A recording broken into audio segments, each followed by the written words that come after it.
Welcome Rabies and Germs, you're watching this on the NJ Today YouTube channel. My name's McConaughey, and today we'll be taking a look at the 2017 film Leatherface. Leatherface is an American horror film directed by Juliette Marie and Alexandra Bastillo, who were, in all honesty, the most appealing aspect I had from the outside looking in for this film. The duo is known otherwise for the French horror film Inside, which I believe marked an impressive horror debut, making their future prospects worth looking out for. The film is written by Seth M. Sherwood and stars Stephen Dorff, Vanessa Grass, Sam Strike, and Lily Taylor, respectively. Leatherface is the 8th installment in the Texas Chainsaw Massacre franchise, fitting into an established canon between the original 1974 film and the 2013 Texas Chainsaw 3D film, and acting as a prequel to both films. The concept of an origin story to the popular character isn't something I think many horror fans were clamoring for. The argument I hear most in regards to these concepts is about in line with what everyone said about Rob Zombie's Halloween remake. The argument is that adding backstory will only work to their detriment, taking away their mystique, if you will. The argument carries weight, I think, but I also think it applies more to Michael Myers than it does Leatherface. I've always liked the idea that Michael Myers didn't have a purpose, that he was evil incarnate, and became what he was because of what embodied him. In the remake, however, the character is reduced to a Psychology 101 bad life makes a monster backstory. In that respect, I think it can be argued that it didn't really need to be told. The same can be said about Leatherface, but the difference is, the reason an origin story for Michael Myers didn't make sense is because in my interpretation of the character, there wasn't an origin story to tell. His origin started in the opening minutes of the Halloween film, with nobody having any reason to suspect it. Leatherface, on the other hand, has a lot more to pull from in terms of his family and lifestyle that he lived. Am I saying that it had to happen? No. But I argue it's every bit as logical as the other installments in the Texas Chainsaw Massacre series that came after the original. The film was announced prematurely after the supposed success of Texas Chainsaw 3D in January 2013. Turns out, they jumped the gun a little bit with their announcement, which was clarified by executive producer Mark Berg, who stated they had no right to make the announcement and no right to tell them when a sequel was ready to be made. Furthermore, they jumped the gun in another respect as well. The announcement of a sequel's development to Texas Chainsaw 3D was after the first weekend, a weekend that opened to about 22 million, which is a pretty solid number, especially for January. What they didn't plan on happening, however, was the 75.7% drop the film had in its second weekend, the 75.9% in the third, and 72.9% in its fourth. Domestically, Texas Chainsaw 3D was barely able to match half of what it had in its first weekend. The overseas wasn't enough to carry it either. Texas Chainsaw 3D made almost $50 million at the worldwide box office from a budget of around $20 million.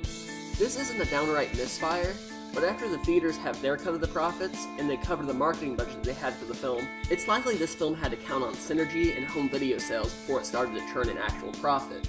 I think that's why the new Leatherface film received a small theatrical release grouped in with On Demand, because Lionsgate had cold feet and felt they could cut their losses by opting away from a worldwide theatrical release. That's also why I think this film sat on the shelves for almost a year before being dumped into its current situation. With that being said, and having seen the film, I can say that I don't think this film would have succeeded at the box office, but I do think it's among the better ones in the series. I know what you're thinking, and I'll have to provide some explanation as this review continues. Beforehand though, I'll say that I don't have a nostalgic bond with the Texas Chainsaw films, like I did with Elm Street, Halloween, or Child's Play. I didn't like the original Texas Chainsaw Massacre film very much. Although I have nothing but respect for the late Tobe Hooper and his influence in horror films, I don't think of it as a great or even good film. Granted, I haven't seen the film in over 7 or 8 years, and my mind has changed on these things in the past. My opinion is the same in regards for its sequel, which I have actually seen recently, although I didn't delve any deeper than that in the original series. The first remake and Texas Chainsaw 3D were both bad in my opinion, although I did find some enjoyment with Sheriff Hoyt in Texas Chainsaw Massacre at the beginning. And so, with all my chips on the table, it's out, and if you disagree, my recommendations or lack thereof might not carry a whole lot of weight with you any longer. With that being said, the going consensus from a lot of critics and moviegoers, while still being mixed, have said that they thought this film was a very respectful homage to Tobe Hooper's classic. As I've said, the film acts as a prequel, following the titular character in a story that sheds insight on what made him become the chainsaw-toting lunatic he's known for. With that, I think the only real thing you need to know is that it focuses on him as a child, and that he finds himself separated away from his family in something kinda similar to a road trip horror. I feel that since we've hit the 8th film in the franchise, and that this film's audience will no doubt dwindle with its limited release, most of you know if this film is for you or not. The film clocks out with a runtime of less than 90 minutes, and has an approach that feels less like the standard slasher fare that we saw with a film like Texas Chainsaw 3D, and instead more like a more ambitious slice of life for the Leatherface character. The film showcases his displeasure with the actions his murderous family is known for, and obviously eventually shows how he comes to terms with it and becomes someone who is able to actually thrive in said environment. I think if someone actually took a step back while watching this film and forgot for a second that it was a prequel to the Texas Chainsaw Massacre, the film itself would have been able to stand more on its own as its own film, drawing obvious inspiration in a similar respect to Rob Zombie's House of a Thousand Corpses and Devil's Rejects. Unfortunately, however, that isn't the case, and one of the unfortunate results of that is there's never a sense of suspense about where it is eventually going to lead. This film has to follow a certain trajectory, leaving the audience interest to hinder entirely on how interesting they can make the ride getting there be. Even with that, I enjoyed Leatherface as a decent enough film. I thought the duo who helmed the film were the perfect team to direct a chainsaw flick, and although it didn't have as hard of an edge as I might have expected, I suspect this approach, although rather simple and predictable, was a more thoughtful one. I enjoyed the tonal seriousness of the film. Comparing this to the last few films from the series is like looking at an entirely different one. I cringe thinking back to some of the god-awful lines from the Texas Chainsaw 3D film, but this film at least goes back to the series' roots of playing it straight, as opposed to the cheesy humor like 3D or the equally cheesy black comedy that was seen in the original film sequels. I find the origin itself is a little bit different than what I expected. This might seem like I flip-flopped or contradicted myself, but what I expected is different than what the film provided.